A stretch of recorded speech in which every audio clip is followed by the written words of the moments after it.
Hey, 8th grade history. It is Mr. Barnett, and it is Thursday.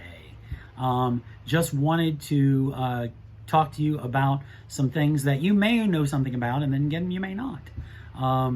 After World War II, there was a big push for equal rights for minorities, particularly African Americans. After the Civil War, we talked about Reconstruction, and we talked about several laws that were put in place. One of them, a group of laws, was called Jim Crow laws. Up until 1945, 50, 52, 55, it was illegal, for example, for blacks and whites to drink from the same drinking fountain. It was illegal for them to sit in the same waiting room at the bus stop or at the doctor's office. If you were white and went to the movies, you sat on the main floor. If you were black and went to the movies, you sat in the balcony. You went to separate schools. So there would be a white school and a black school. And the black school would get the leftover books from the white school. So once the books are all beat up and torn up, and you've seen ours, you know what I'm talking about, they'd be sent over to the black school. Because again, it was separate and equal, but it wasn't. So it was separate, but it wasn't equal.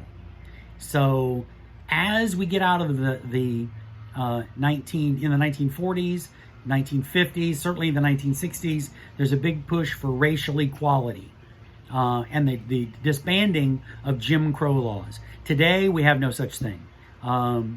It is legal for blacks and whites and Hispanics and Asians and every ethnic group, mixed race people, to live and work and do whatever it is you want.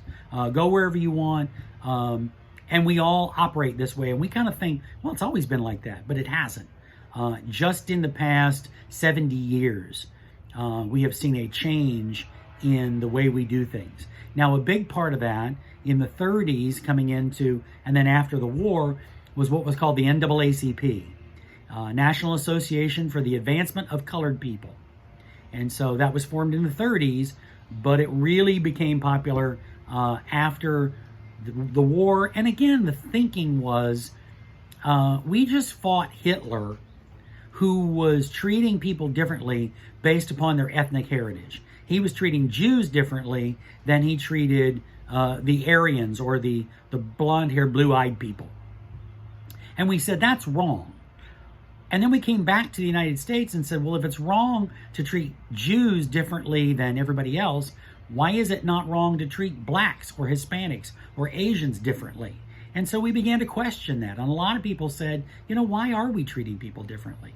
And so that gave rise to, in the 40s and in the 50s, and really more accurately in the 60s, the use of the idea that we should treat people equally.